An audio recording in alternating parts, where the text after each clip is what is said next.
Alam po ninyo itong ginawa ni Senador Rapi Tulfo diyan sa public hearing sa Senado.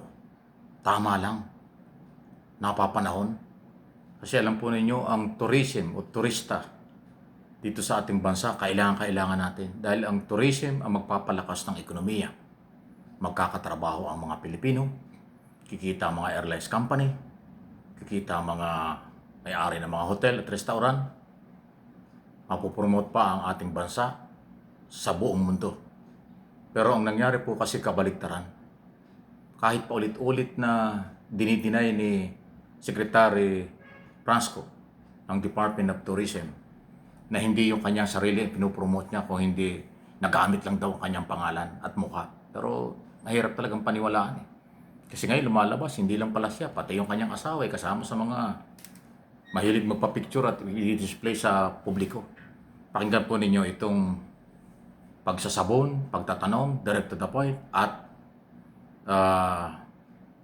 hanggang sa pinagsabihan na ni Senator Tulfo, itong Secretary ng Department of Tourism. That's Lake Cebu.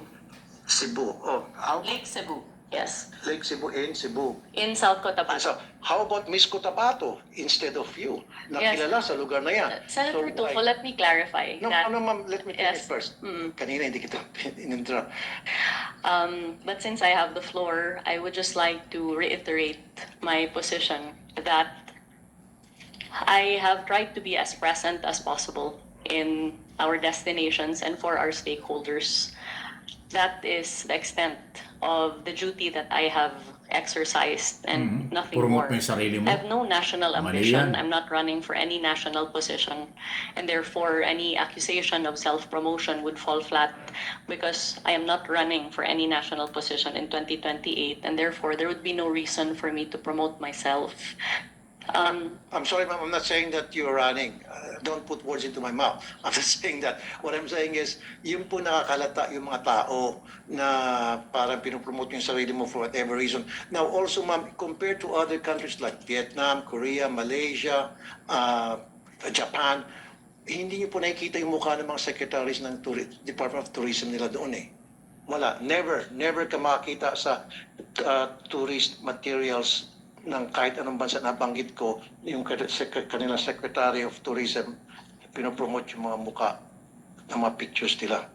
That's what the Yes. people that came to me. Perhaps if it is the pleasure of the senator that I no longer visit our destinations or that there be no coverage of the same, we can take that into serious consideration. But as far as my understanding. Of course, ma'am, you can Yes. visit. Why not? Yeah, I would even, people will appreciate you going there so that makita mo on the ground kung ano yung mga kulang, ano yung mga kailangang gawin, etc. But what we're saying here, ma'am, please, huwag mo i-promote yung sarili mo. Isa pa, sa nakikita ko, I'm very sorry, Secretary Frasco, parang lumilito na ikaw ay nagiging vlogger na it will not sell pag doon sa mga marketing materials natin, puro mukha mong nakalagay doon. It shouldn't happen kasi another thing one thing na na-notice ko, halimbawa, meron tong sa Japan ba ito, na magazine. I think it's a free magazine. Pagkakataon na sana natin na para sumikat tayo sa Japan, yung tourism industry natin, sa halip, nakalagay dito, ikaw, and then yung mga groundbreaking, pinapakita natin sa halip na dapat ipapakita natin yung underground river, 8 wonders of the world, ata yun, Tabon Cave, etc. Ang pinakita doon, kayo po, at saka yung mga groundbreaking ceremony, which will not sell.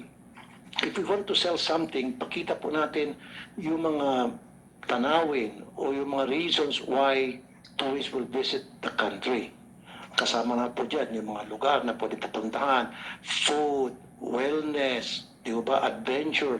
Those are the things that people would like to see, the tourists. And pumunta po ako sa website natin. Wala ako masyadong nakikita ng mga lugar na kaakit-akit na para mainganyo yung mga tourist na pumunta. Nakikita ko puro mga festivals. I don't know kung iba yung napupuntahan ko website.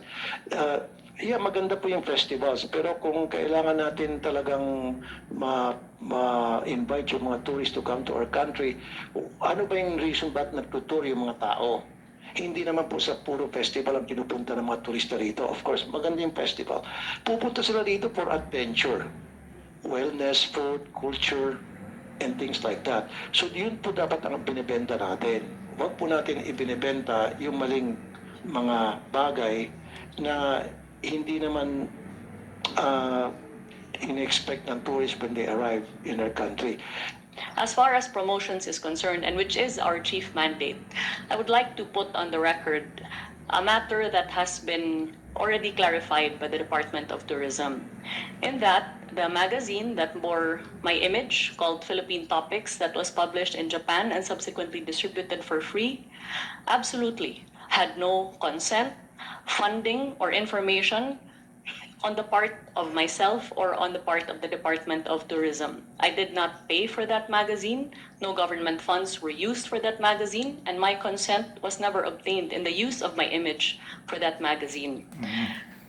That being said, Alam mo, Secretary Francisco, ang sinasabi ni Senador Tulfo, sa halip na yung picture mo ang ilagay, ay ilagay mo yung talagang magagandang lugar sa Pilipinas. At saka hindi naman sinabing nagbayad ka para ilagay yung mukha mo. Ba't mo sasabihin hindi ka nagbayad dyan? Alam mo, isang order lang yan. Isang department order lang yan, Secretary. Iutos mo sa lahat ng local government, lahat ng tourism sa buong bansa, na huwag gamitin ng picture mo, tapos na. Hindi mo ginawa. O sino maniniwala sa yung hindi mo alam yan?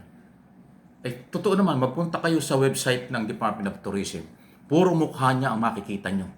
Hindi nyo makikita yung 7,500 island na magaganda sa Pilipinas. Tama yung sinabi ni Senador Tulfo. Tayo, pare-pares naman tayo nag-a-abroad, nakakarating tayo kung saan-saang bansa. Kahit dun sa airport nila, wala kang makikita ang mukha ng Tourism Secretary. Dito sa atin. Punta kayo sa mga probinsya, sa mga airport, makita mo yung mukhang naglulumiyad ng Secretary. Yun ay pinupromote. Punta kayo sa mga lugar, may mga tarpaulin at may mga picture. Kalokohan talaga eh. Sa ibang bansa, walang ganon. Punta kayo sa mga magazine at website ng ibang mga bansang mayaman. Hindi nyo makikita, hindi nga natin kilala kung sino yung secretary nila ng tourism. Pero ang gaganda ng turismo nila, ng lugar nila. Kasi napopromote sa magazine, sa mga website, yung magandang lugar kaya marami silang turista. Dito sa atin, tao ang ipinopromote. Bakit naman pupunta ang foreigner, ang mga turista para makita yung mukha ng secretary? Ano yun? Di ba? Tapos sasabihin niya, dito siya namumulitika, dito pang politika. Sabi mo lang yun. Pero ang interpretation ng tao na ginagamit mo ang departamento at opisina para ipromote ang sarili mo, yun ang dating. Actually, hindi lang si Senador Tulfo nakakapansin yan. Maraming Pilipino ang nakakapansin yan. Di ba ang hina ng ating tourism? Isa pa ang problema natin, mas mahal pa ang gastusin ng mga local tourism kaysa sa abroad Sobrang mahal ng mga bayad sa hotel at accommodation kung ano-ano. Bakit pinapayagan ng Department of Tourism yan? Dapat ibaba ang gastusin sa local tourism para maengganyo ang local tourism, mga Pilipino at yung mga turistang kung saan-saan ang gagaling. Secretary Francisco, walang pasintabi na. Wala akong personalan issue lang. Mali ka dito, huwag ka na mga tuwiran. Huwag ka na mag-deny. Public knowledge. Ikaw talaga may kinalaman dyan. Sarili mo, pinupromote mo, hindi ang magandang lugar ng Pilipinas. Yan po ang aking opinion at observation dyan. Tama si Senador Rapi Tulfo. Mabutit merong senador na direct to the point kung magtanong at manggisa. Dahil kasi panahon na sa pagbabago.